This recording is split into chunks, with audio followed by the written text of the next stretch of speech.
This is the Horse Radio Network. This is episode 41 of Healthy Critters Radio on the Horse Radio Network. Healthy Critter Radio is brought to you by Biostar US. Find them online at biostarus.com. On today's show, Lizzie Meyer shares experiences and tips on how to deal with poisonous bites. Critter Nutrition focuses on poop. Breed of the show is the Cocker Spaniel. And in Coffee Klatch, we choose dog breeds that best fit different musical genres.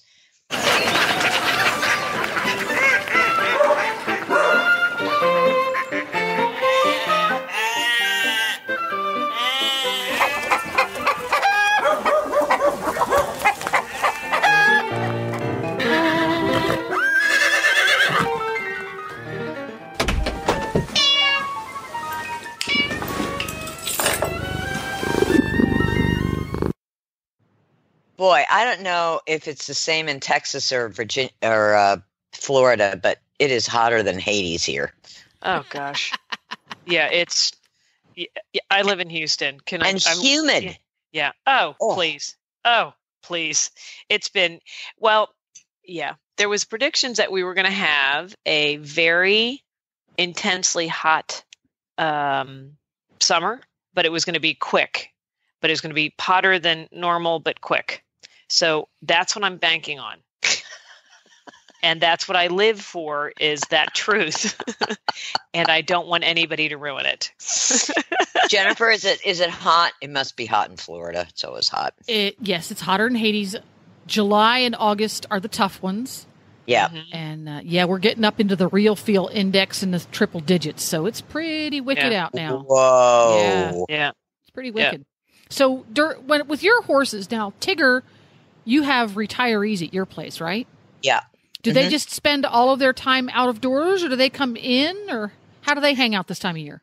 A couple come in and have fans. Yeah. And the others are out in run-in sheds. And they don't seem to be very... It doesn't seem... I think, in a way, they just sort of go within themselves, and they go, okay, it's hot, and I'm going to stay out of the sun. But I've, when it doesn't seem so hot, they'll wander out and eat some grass, and then they go back in, and, in the hottest part of the day, which is, maybe from 3 to 6. Yeah. That's really the worst. Mm-hmm. And then they are, in their run-in sheds. Do they go in moving. the sheds, or do they prefer the sheds versus the shade of the trees at certain times of the day? Yeah, in the morning they prefer the trees. Yeah. Yeah. How about your guys, Patty? Because you have competition horses. Oh yeah, and of course, I'm so neurotic about them being in the direct sun. But there's some horses that have been here, for several years that the owners want them out the whole time. Which is hard for me, but they really do adapt, and they have a tree, trees and whatever. And we also have some sheds, but, most of my horses are only out, like maybe 4 hours a day, this time of year for sure. Some go out all night. We're very big on night turnout, but, if they're out during the day, I really don't like them to be out in the direct sun that long. But it's funny, that's what I want, that's what I would think they would want. But sure enough, come 4 o'clock in the afternoon or 3 o'clock in the afternoon, where are the horses? They're in the middle of the pasture, nowhere near the shed. Nowhere not. near. Yeah, and they're like, we don't want to come in, so but all, most of mine come in and hang out in front of the fans. And because here the problem is, because it gets so intensely hot, it's very similar to Florida, as I know, but it just doesn't cool off. Like, at least in Virginia, Tigger, as the evening cools rolls off at night. Yeah, it cools off. It does not.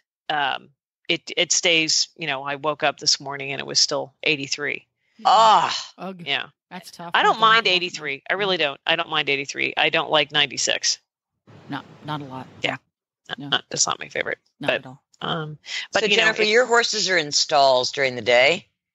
Well, this time, or are they out? This time of year, we bring them in a little bit, as much as anything, to get them off the grass. But basically, they live out 24/7. And something interesting I've noticed here, now I don't know if the rest of the country is like this, but here, the horses tend to prefer shade trees to run in sheds. It's all about the shade here because it can feel 15 degrees cooler in the shade. Mm-hmm. But I've noticed something. It's not just shade that they're seeking. They seek out specific types of trees. That's interesting. They stand under the trees with the lowest hanging limbs. Interesting. And if the limbs are low enough that they actually touch the horse's back, like they love there's a particular kind of pine tree here. I'm trying to remember what kind it is. My horses love pines too. Pines and cedars. Oh my Cedar gosh, trees. That's their favorite grove. They hang right underneath, right where the limbs will actually touch their back. Now, the paddock that Scooter and Nigel are in, or pasture, doesn't have any of those. It does have lots and lots of granddaddy oaks, which are those giant, enormous things that you see such beautiful pictures of. And the one they choose to stand under is the one that has limbs that are just about touching the ground. And they get right up underneath of those limbs. And I don't know if they can feel a difference in the air temperature there, if there's fewer flies because the limbs get blown around in the wind. I don't know what it is, but that's what they go for.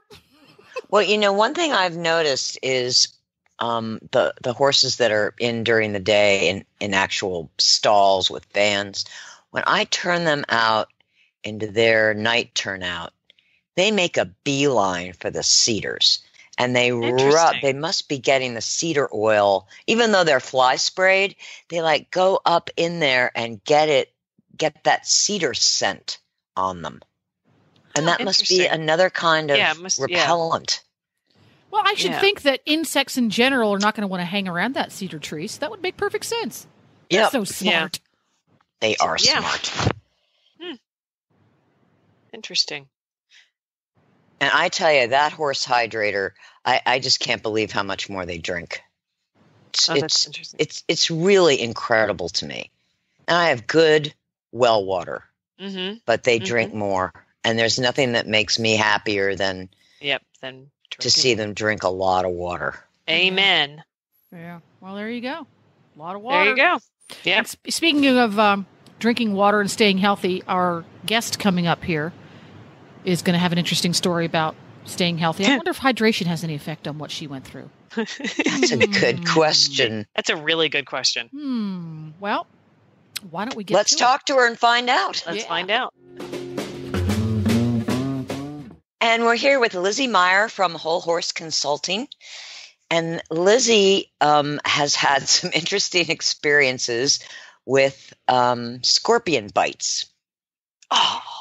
And although that's not as much of a problem here on the East Coast, bites, of course, like tick bites and snake bites are pretty common here. So I was very excited to have Lizzie come and tell us the things that she has done to help her body more quickly recover, which we can then translate to helping our animals if they get bit as well. So welcome, Lizzie. Thank you. Welcome. So the floor is yours. Please tell our listeners the stories. Okay. So I'm near San Antonio, Texas, and I've been here for almost 3 years, but it is scorpion central. I am learning kind of the hard way. And basically, I think we just had hardly any winter, and these little creatures are somehow getting into my house. So last June, I forgot, it was the one day that I forgot to shake out my shoes before feeding all the horses and stuck my foot in. And of course, I felt this horrible, just piercing sting in the center of my big toe on my right foot. And this pain, it just shot up my right side, like up and down. And it was just this burning, and I've never fainted in my life, but I had to sit down because I was so dizzy. And then my tongue started tingling, which is kind of hallmark for scorpions, apparently. And then my tongue started swelling. And so I texted my neighbors and said, I may need help. You know, if I 911 here, can you come and help me, or call 911, or take me to the ER? But that's not exactly convenient where I live. So anyway, I had neighbors on call, and I was kind of doing quick thinking because my whole foot was like turning rosy red and shiny, and it was just throbbing up through my ankle. And so I put it under some cold water, and I made this just rinky-dink clay poultice because I was out of Traumera. So I put bentonite clay and French green clay and echinacea tincture, which is like an old remedy for venomous bites and stings. And I put that on my toe and I wrapped it.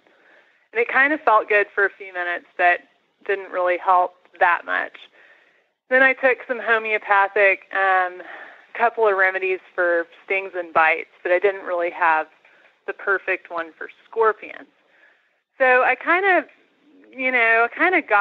got through it, but it took several days to really feel normal again. And, I knew I wasn't going to die. I just knew it was going to be a painful sort of recovery. So I basically, got through it and thought, man, if I ever get stung again, this is going to be really bad. Because I'm thinking it's going to be a far worse reaction. Yep. Right? And I seriously thought about having getting a prescription for an EpiPen, which, may not be a bad idea, but still, that was kind of in my mind.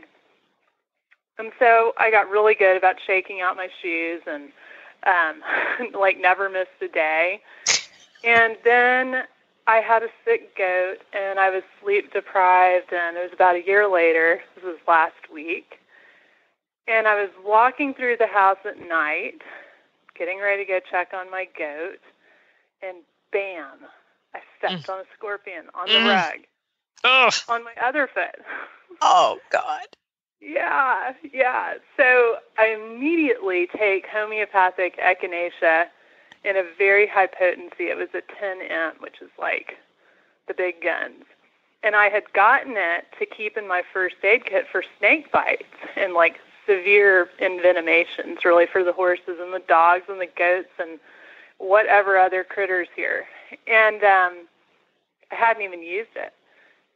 So I took a dose of that, and I grabbed the Traumera within another minute. So this has been Okay, so I'm sorry to interrupt you, but Traumera is a poultice that Biostar makes. Yes, and I am usually never without it. But I was the first time, unfortunately. So I put this, it's great because it's already made. I didn't have to mix anything and try to get the consistency just right. I didn't have to add anything to it. And I just generously slathered it on the bottom of that toe that was stung. And I put some cotton underneath it, and then I vet wrapped my foot just to keep it moist. And did you have the tongue thing again, Lizzie? Did the no, thing? I had no symptoms, Patty. Oh, interesting. I had no tongue swelling, no nausea, no dizziness, no throbbing pain, no shooting pain. Interesting. There was no swelling, no redness. I could walk on it within 5 minutes. I was walking on it because I had to go check this goat every hour. So I was walking on it all night, and it was not painful at all. I slept with the poultice on because honestly it felt so good. It was such a relief just to have it on there. I did not take any more echinacea or any other remedies or any other herbs. And it was completely fine. I mean, absolutely no systemic reaction. I was completely fine the next morning. The first time I felt like I was hungover. I mean, I felt toxic for days. And it took several remedies. It took a professional homeopath. it took echinacea, like herbal tincture, which tastes like, Ugh. oh my gosh, Gross. unless you really have to take it straight. I wouldn't. Major gag reflex. Oh, really? Oh, yeah. My friend is a master herbalist, and she warned me. She said it will make you slobber, and she was right. It's awful. That's a word. I know. That's like the word of the day. It's yeah, that's a accurate. good word. Yeah. But anyway, I'm amazed because I don't know tons about immunology, and maybe it's possible that you wouldn't have as severe as a reaction, but that is not the way. I mean, I talked to some doctors, some MDs about this, and they were all saying you have to be really careful because apparently you're super, sensitive to scorpions. Although they're non-lethal here. Right. It's still, reaction. Yeah. So, yeah, no, there was no red dot. There was no residual itching like everyone complains about with scorpions for days.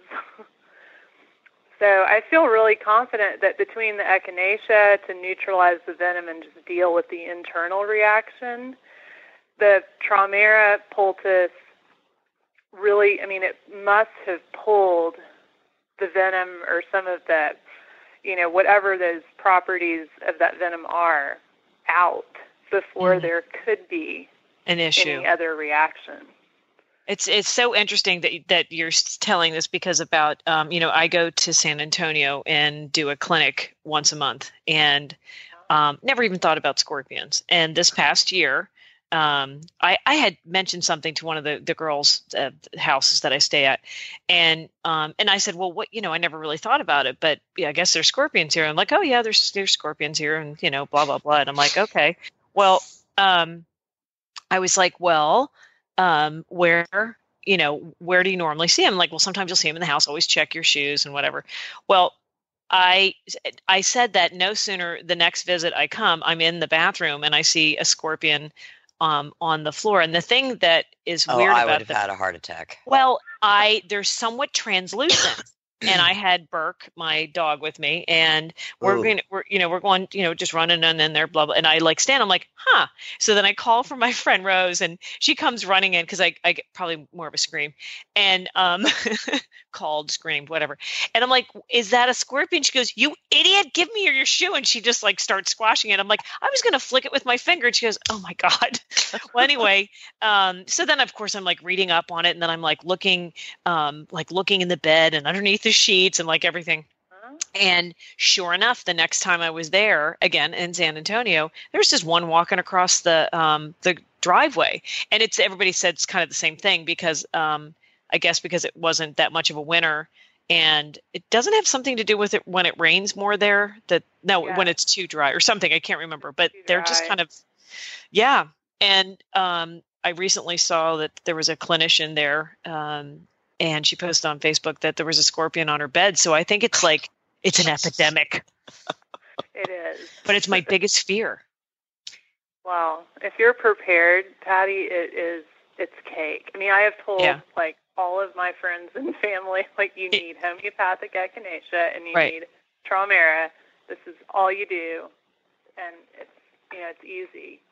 Oh, but that's just so little. So where does one get homeopathic echinacea in that strength? I found it from the website homeopathyworks.com. It's for Washington Homeopathic. They're in West Virginia. I order a lot of remedies for my animals there. Okay. That would be a good thing to have in one's medicine cabinet. Mm-hmm. That's for sure. Especially and I keep it for snakes. Oh yeah. But just in case, these dogs come across a snake. Now, I would definitely give it on the way to the vet, right? Right. Guess what? That's an hour from me. So something better be working on the way. Yeah. Wow. Yeah. Now, would you use Traumera on things like tick bites? Yeah, I think that's Knock on wood. I haven't seen any ticks here, but I think that anything that assuming you pull the tick out, it of course gets rid of most of the the irritation. But then that bite is a little bit open, so I think that would be a perfect time to put the Tramera on to kind of pull whatever irritants or toxins. Yep. I've put it on wasp stings, on myself, really bad mosquito bites that I just can't stop itching. One of my dogs stepped on a scorpion, so I slathered it on her foot and put a sock on it. I've used it on the horses when they've had, bites or, just painful looking, itchy skin stuff. Mm-hmm. To be such, just gives them such relief. Yeah, yeah. And it's great for, the horses they're just tired of being messed with, things. Yeah. They're tired of sprays and lotions and potions, but they tolerate, basically this mud, this cooling mud, just on them, because then you put it on, it's a thin layer, you leave them alone. Yeah. So they're good with that. Yeah. Well, you just basically just shared my greatest fear. Well, now she's alleviated it. But yes, because we're going to go to homeopathyworks.com and get our echinacea. What is the strength that we want? I used a really high potency. I used a 10M. 10M. It's super strong. It's the big gun. So I only took one dose. If someone were not experienced with homeopathy, they could buy like a 200. A 200M? 200C. 200C, okay. Okay. But, it's so, it's I'm not a homeopath, but it is so specific for venomous bites. Okay. What it's so known for. And the Tramera is not just clay. I know. Right. It just feels like clay. Tramera has colloidal silver in it. Oh, wow. Which is a natural antibiotic. But what makes it really unique is the use of frankincense and myrrh. Because those two essential oils, not only, of course, being part of the gifts from the Magi, were treasured in the ancient world because of their ability to heal wounds. Yeah. So I use that really old medicine and then combined it with carrot seed oil because it's a topical antioxidant. Oh, wow. I was wondering about that. Yeah. Interesting. And see, I thought she just made this stuff up. I thought she just was on a whim and she had some she just had some extra carrot seed oil on hand and she just dumped it together. Yeah, let's just add some. Nope, sounds like there's a lot of thought. Yeah. Well, thank you so much, Lizzie. Yes, thank you. I mean, living with poisonous things, if they're scorpions or wasps or ticks or snakes, having, some remedies in our medicine cabinet that we can go to for our animals and ourselves is, it relieves some of the stress. Of course, you're going to go to the vet, but if you can get the body going in the right direction rather than just reacting to the poison, it makes things so much easier for human and animal. Absolutely. Yeah. It's not to say that I don't have Benadryl in my cabinet. Yeah. Of course. Yeah. But this stuff is amazing. Yeah. I'm just so happy I had it with me. Well, thank you so much for sharing your story. Lizzie. And Lizzie's company is Whole Horse Consulting. She helps with all kinds of animals, dogs, cats, goats, horses, from a holistic wellness perspective. So we all have a link to our website on the Healthy Critters website. So thanks again, Lizzie. Thanks, Thank Lizzie. y'all so much.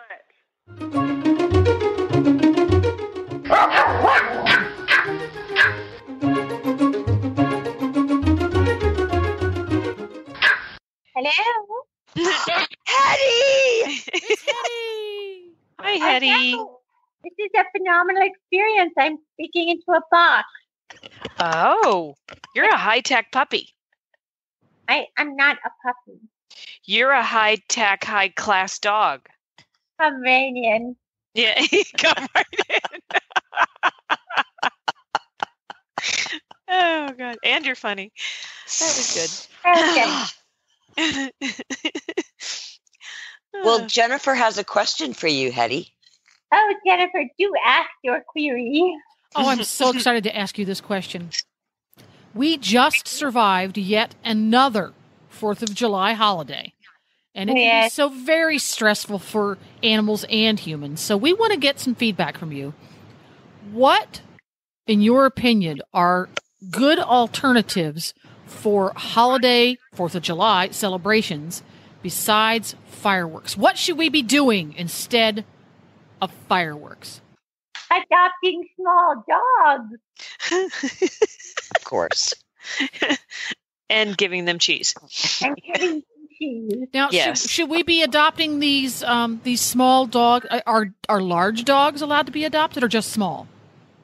Well, I mean, obviously, I have a preference for a nicely sized under 10-pound dog. But if you prefer a small elephant to live in your home, who am I to tell you you're wrong? You are so open-minded, Hedwig. Thank you very much. Okay, so Hetty, you need to come forward with how much you were tranked yesterday. Well, my servant understood that having me quaking in fear and jumping about 1.5 feet off the couch every single time a firework was set off by our potentially inbred neighbors. He went and found a bottle of pills that had been prescribed for a dog who is now dead and weighed 5.5 times what I weigh. He broke the pill into tiny bits and shoved them up my snout, and I went right to sleep. Oh, good.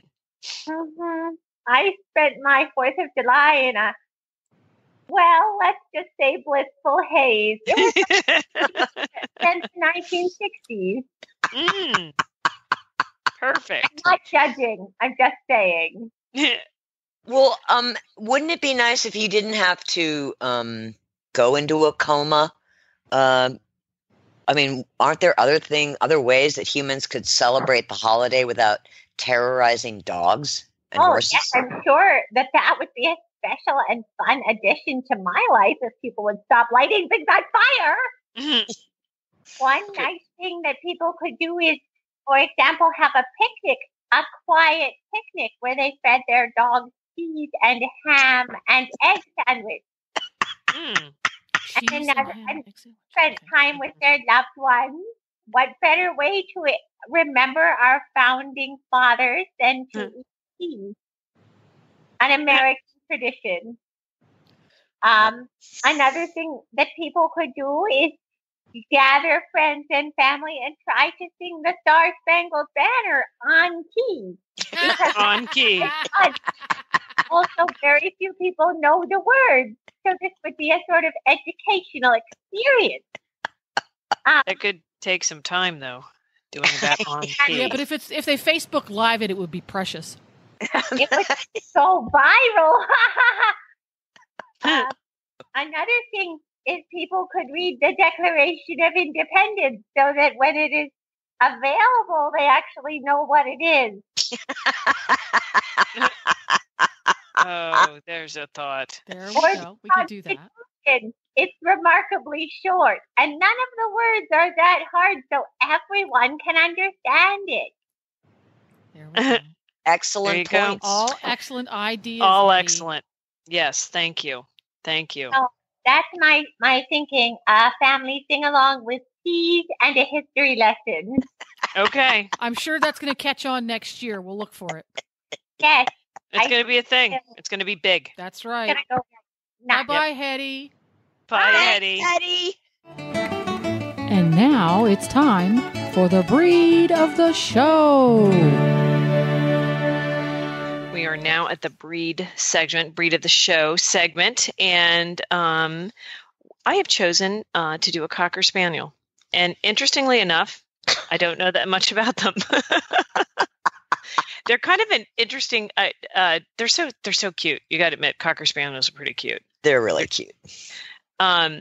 So they have a sort of an interesting history, just for the fact that they really are now mainly known as a companion dog. They were originally bred for field hunting of woodcocks, and they're apparently quite proficient in that. But they are now, just as everyone knows, I mean, they're just great family companions, and they're really quite excellent with children. But their popularity has made the breed very, very difficult to get a true, specific, like what it was initially bred for type of dog. And that's like one of the number one things that everywhere, any research that I've been doing is that they all say the same thing. Very hard to get what the breed is true to. You have to go to a good breeder. You really have to research. So they're a sporting dog. They're about 24 to 28 pounds. They live anywhere from 12 to 15 years. They're one of the smallest in the sporting group. They're descendant from the Spaniel family. They believe to have been originated in Spain, although they obviously somehow got to England, and we of course know the English, Cocker Spaniel. So this part to me gets a little confusing. Is there's the American Cocker Spaniel and the English Cocker Spaniel, which they have today, and they've kind of separated the two breeds. They consider them two varieties, I should say, as they also do within their colors, as we all know, that pretty cute little buff color that we all love, like in Lady and the Tramp. They tend to but the breed has many different colors. I mean, there's too many to mention, but they separate a lot of the colors in different varieties, and they could become and this is the only part that I didn't completely understand. I don't know if that makes them English Cocker Spaniel or American Cocker Spaniel, but I will say they all have the same attributes, which are very lively, very energetic, actually easily trained. Not very good being alone. They really are very eager to please. Yeah, it was kind of funny. They talk about how great they are with kids, but they're not a good dog to be alone. They're very good to be in an apartment. They're great with other animals. They get along with cats, but they're just not very good alone, and they become destructive. And my sister had a Cocker Spaniel, and that's exactly what she told me, is that when she was left alone or a lot of things, changed in their life, they become a little bit destructive. And the number one thing is to kind of tear things up. Like my sister dealt with loss of shoes. But because they're so sensitive, you have to be very careful in their early training. And this is, in all the dog breeds I've researched so far, this is really one of the most sensitive dogs, which I just didn't know. I just didn't know they were this sensitive, but not sensitive in a bad way, but you can't be too stern. They're very easy to train, very easily influenced. But you just have to be careful, because if you train them too sharply, then they become too submissive. Anyway, one of the neatest things I like about them is that they just have the most beautiful coats. And Tigger, you've never had one, a Cocker Spaniel? No. But they just have the most delightful, soft heads and coats. And our mutual friend has Cockers. Oh yes, that's true. Our mutual friend Carter Bass has loved Cockers. No. Who? No, PETA. Oh, PETA. Oh my gosh. I wasn't even thinking of PETA. I'd forgotten about that. And she's always loved hers. And I think that they make great farm dogs, which PETA is a good proof of that. And PETA has always been very smart. She's always got them from excellent breeders. What else? They're actually good in hot weather and cold weather. They're just kind of a good all-around dog. Excellent with kids, I think I've mentioned. They They are good apartment dogs for the point that they have to have a little bit of activity, but not a lot of activity. As we know, there are some breeds that just won't do well in apartments. Right. But all in all, I think that they are a good dog to choose for a family that wants something that's good with children, will bark when needed, like not the best, watchdog, but definitely will make noise. Good with other animals, great with kids, and just loves people. Extraordinarily loyal, which is a good. I always think of Carter with Gracie, but I guess Gracie was actually just she was a golden retriever, wasn't she? She was a golden cocker mix. That's what she was. That's right. And that's the other thing is with the popularity of the breed, they have done so many crosses, like cockapoos and all sorts of crosses, the new designer breed things that they do. And I think that that's really hurt the breed as far as, finding good breeders. But great dog. They're easily socialized. They're not one that I've thought that I've ever wanted, but I just think they're just such cute dogs. And there's so many different colors, like tons of different colors. So good. They're good. They're a great family dog.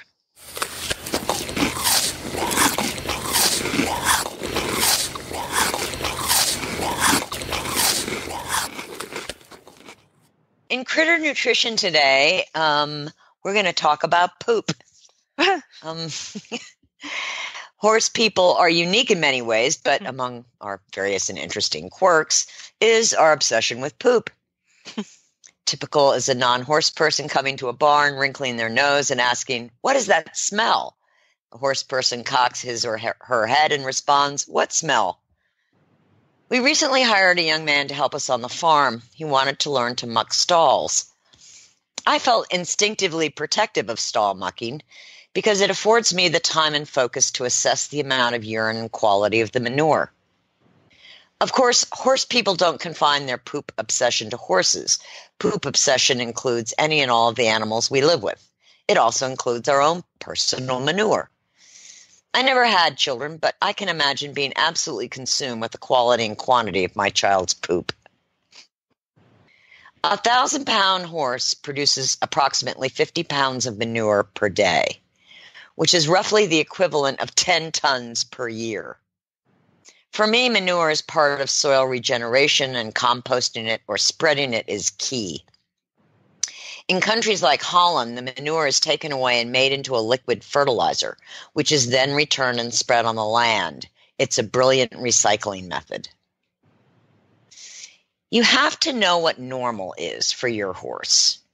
Each horse is an individual, so knowing what normal manure is for your horse is really important. Normal manure for most horses is not nearly as smelly as cat or dog poop because horses are not meat eaters. I remember walking into a barn in Wellington, Florida, and a horse being led in from the arena by a groom. I was a good 30 feet away when the horse stopped and defecated, and the smell rated 10 on the toxic need a gas mask smell meter. The manure was loose, but not to the extent of cow patties.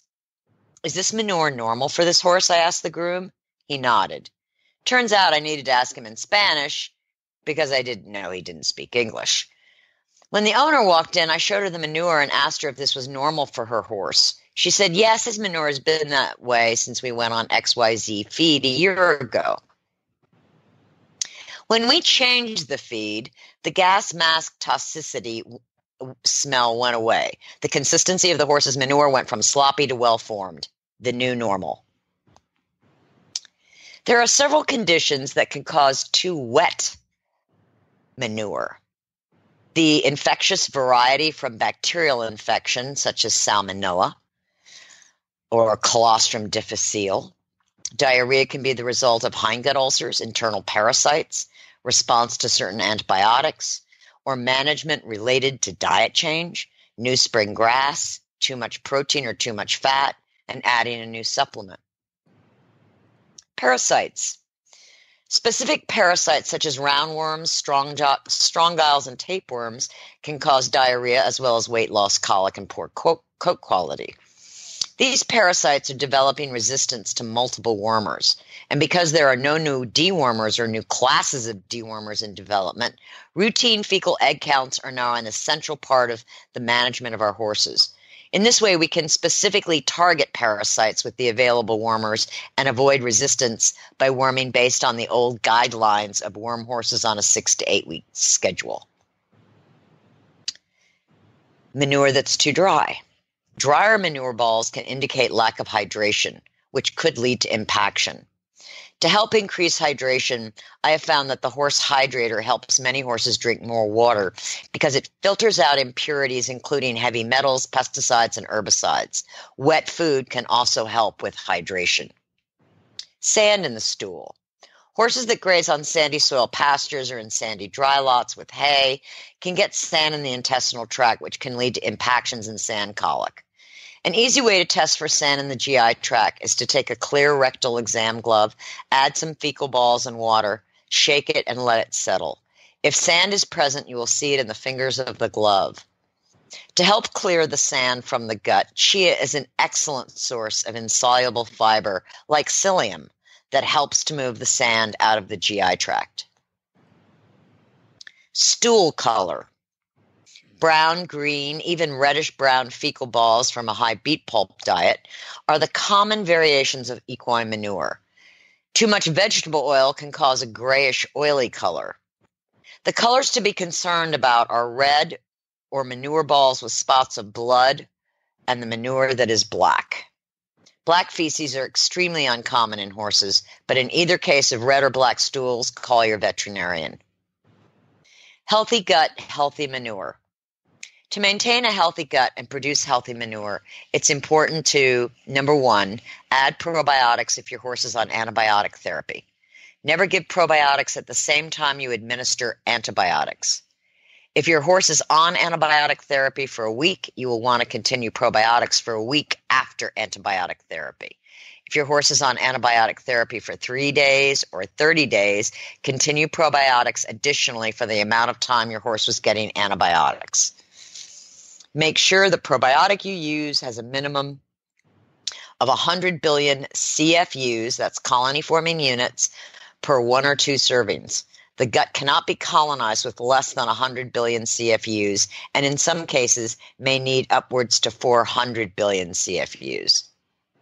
Number 2, horses under stress may need additional probiotic support, i.e. from shipping, trailering, competing, moving to a new barn. 3, use cooling probiotics, those that are active lactobacillus or bifidum strains, for horses with loose stool and diarrhea. 4, horses with hindgut ulcers benefit from cooling probiotics that contain MOS, which helps to regulate the pH of the hindgut.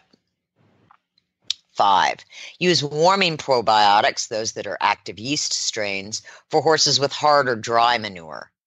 6, use warming probiotics for horses that need to gain weight. 7, to keep horses hydrated at home or away at clinics or shows, use the horse hydrator to reduce the chances of impaction and help hydrate the GI tract. 8, give your horse 2 weeks to change over to a new diet and thus reduce the chances of GI tract imbalances. When giving nonsteroidal anti-inflammatories, pay close attention to the horse's manure output, as a reduced amount of manure can be an indication of problems in the GI tract. Knowing our horses means knowing our horses' poop. Real horses and real dogs are healthier, perform better, and recover more quickly on real food. That's why Biostar empowers horse and canine owners with 100% whole food nutrition, supplements, and feeding programs. Biostar products are made at their own certified non-GMO facility in Gordonsville, Virginia, using real fruit ingredients that are raw, freeze-dried, or dehydrated, never cooked, and are free from artificial flavors, colors, soy, corn, wheat, and molasses. The Biostar product line includes a wide range of whole food, horse and dog supplements, treats, and unique artisan poultices that embrace the ancient and traditional uses of clay and plants.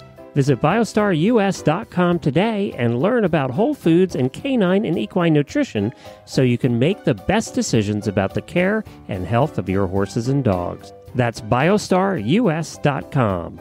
Whole food nutrition the way nature intended.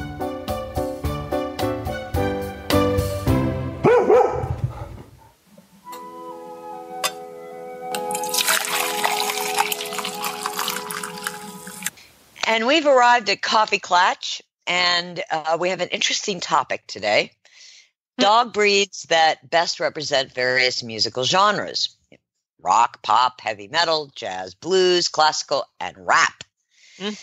So, Patty P. Yes, ma'am. What do you have for the breeds that you would associate with rock music?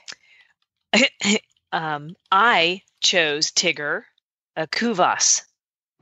A Kuvas? I got to look that up. Well, it's a cool name. Herding dog. But isn't it a cool name?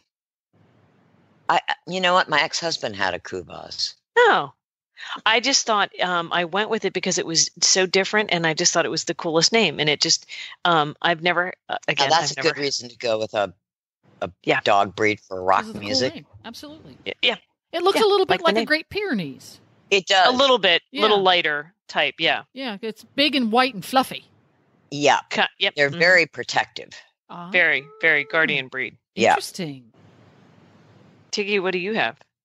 I have Australian Shepherd, Australian Cattle Dog, and Border Collie.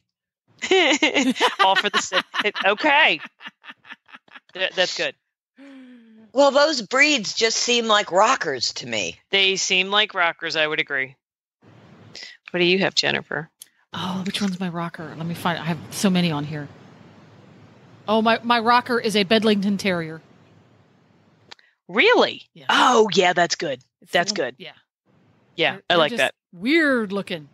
Yeah, they're weird looking. Kind of rockers. Kind of. But they're a very normal looking dog, but they give them a haircut so they look really weird. And that's what rockers are like.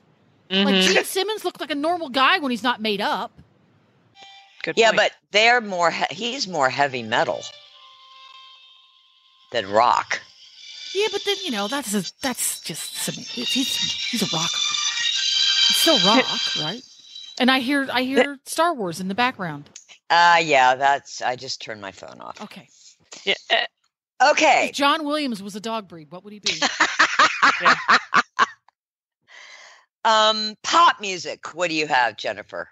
I went a little bit crazy on this one because I started down that path. I have a pop band. I have a boy band. And my boy band is the dog version of Hanson. Isaac is a Vizsla. Taylor is a golden retriever. And Zach is a German wire-haired pointer. She put a lot of thought into this. A lot. I'm really impressed. Yes. I just very impressed. Yeah. Okay, that was good. What did you have, Patty P? I have an Akita. Ooh. Yeah. I had golden retriever. Okay. Pomeranian. And Corgi. Corgi. Well, I'm thinking of like Barry Manilow pop. Yes. Oh, okay. Yes. That's funny. Barry Manilow would totally be a Corgi. Oh, that's awesome. Oh, yeah. Oh, that's so funny. That's very Okay, Jennifer, what do you have for heavy metal? Oh, I have a band. I have a band. Oh, wow. I have a Tibetan Mastiff on drums. Oh. And a Tibetan. Excellent. Yeah, that's the one that looks like a lion. Right. On bass, I went with a Yorkie. A Yorkie. Oh my gosh, that's great. That was good. That's good. Irish Wolfhound off to the right playing keyboard. Oh, yeah. Oh, that's good. Of course, lead vocals has to be a foxhound. Oh, okay. Oh, that's Nobody good. can sing like a foxhound. True. Oh, that's so funny. Oh, that's so funny. What did you have? For heavy metal? Kerry Blue Terrier. Oh, excellent. Right? Excellent. I mean, I don't even need to explain why. Yeah, It's a Kerry just Blue Google Terrier. Kerry Blue That's all. Terrier. Yeah, you'll understand exactly what that is. I just dropped the mic. Yeah. Mic drop. Yeah, there we go. I had Rottweiler, Mm-hmm. Jack Russell, and an English Bulldog. Oh, English Bulldog. That's good. Yeah. English Bulldog is Meatloaf. Meatloaf. Oh, absolutely. Yeah. Absolutely. Yeah. The terrier is... Who's the terrier? I was thinking Motley Crue. Motley Crue. Yeah, that would work. ZZ Top. But that's not heavy metal. No, you're right. That's not really... And Rottweiler, anything in a black leather jacket with chains. Yeah. Yeah. True. Oh, that's too funny. Okay, Patty, what did you have for jazz? Again, just one, and it's a Saluki. Smooth jazz. Are you looking up a Saluki? I know what a Saluki is. It's perfect. I could totally see a Saluki being a jazz, yeah. Yeah, no, it's perfect. I just seems totally like a jazz type of dog to me. Yes, I can definitely see that. Yeah, you have to think about it for a few seconds. Yeah, you do. You really do. You really do. But I just thought I love that one. And what did you have, Jennifer? I had the Bouvier de Flanders. Oh, yeah. Okay, that's a good one. I had the Bernese Mountain Dog, the Pekingese, and the Newfie. The Newfie is Thelonious Monk. Yeah. I'm looking at a picture of Thelonious Monk right now. He would be a Newfie, definitely. Just fuzzy. Yeah, this is fun. Yeah, this is good. This is good. Patty, what did you have for blues? Basset Hound. Me too. You did not. Did you really? Yes. Oh, that's great. Oh, that's great. Yeah. That's just kind of a no-brainer, let's just make right? it unanimous then. I did too. Oh, did you? Yes. Did you have anything else? Just the Basset. I had Old English Sheepdog and Shar-Pei. Oh, that's funny. There you go. Jennifer, what do you have for classical? Classical, I kind of had myself a little ensemble. Awesome. I had Who's on strings? On strings, the Afghan Hound. Ah, yes. Yes. On horn? Percussion was my Weimaraner. And I really stepped out in the brass section. I had a Chow. Wow. You're so funny. Oh God, that's good. What did you have, Patty? Lips, you know? For classical? Uh-huh. A Borzoi. I can't say totally. It right. Borzoi. Yes. Oh yeah. Thank you. He would probably be the conductor. Yeah. Mm-hmm. Yeah. Yes. Very dignified. Yes. They refer to them as a canine nobleman, you know. There you go. Mm-hmm. What were you going to say, Tigger? I'm sorry. I think I have the conductor. Okay, and? The standard poodle. Oh, perfect. Yeah. But he loves the spotlight. I think he would be first violin, and he would tell everybody he's first violin. Over and over again. Over and over again. Yeah. I also have the Italian Greyhound and the miniature Schnauzer. Oh, okay. Oh, the miniature Schnauzer would be playing the piccolo. Oh, that's good. He'd play the piccolo, and he'd be out there going to town on the Dance of the Sugar Plum Fairies at Christmas time. We should do this with the horse breeds too. Can you imagine? We'd have she'd have a whole band set up. And what did you have for rap, Patty? Commodore. Boy, you really went in a very specific direction. I did. I was kind of proud of myself because but that's kind of good. Perfect. Yeah, right? It's perfect. Thank you. Because I was going to say pulley first, and I thought, no, Commodore. Or, the pulley would work too. Right. Well, they're very closely related. What did you have, Jennifer? Completely uncreative. I had a pulley. You did? Yeah. A pulley. Yeah. Well, that's good. See, great minds. I went in a totally different direction. And? Siberian Husky. Okay. Boxer. Boxer, I totally see that. For rap, yeah. I can absolutely, yeah. And Chihuahua. Chihuahua. Oh. A rapping Chihuahua. What's that little guy's? Little Wayne. Who's a rapper? Little Yes, Wayne. He'd be a Lil little Wayne. chihuahua. Yeah. Oh, that's funny. Okay, that was good. That was good. That was good. Oh my goodness. All right. So we're calling everybody out. We want to find out what dog breeds represent which sorts of music in your life. So yeah, put those. Yeah, let us know. Put them over on the Facebook page. Where can they find the Facebook page? Build your own band. Build your own band. I love it. Build your own absolutely. band. And put that over on the Facebook. Where can they find the Facebook page here, Tigger? On Facebook. Well, what's it called, Tigger? Healthy Critters Radio. On Facebook. Go over there and like it. And build your own band and maybe toss a couple of pictures in there. We'd love to see them. Build your own band. Yep. Yep. Do All some right. band building. Well, we went over rap music, so now it's time to wrap up this show, ladies. Thanks for listening, everyone, and thanks to our sponsor, Biostar US. You can find them online at biostarus.com. Get the Horse Radio Network phone app on iOS or Android by searching for Horse Radio Network in the App Store. It's free and easy to use. For details about today's show, go to healthycrittersradio.com, where you can find links, photos, and more information about our guests. As always, we love your feedback. Please follow us on Facebook under Healthy Critters Radio. Be sure to visit all the great shows on Horse Radio Network at horseradionetwork.com. Love your dog. Hug your horse. Feed your chickens. Clean your litter box. Dance with your goat. Slither with your snakes. Howl at the moon. Hang with your hamster. Party with your parrot. Waddle with your walrus. Outwit your otter. Cuddle your cows. Rap with your raptor.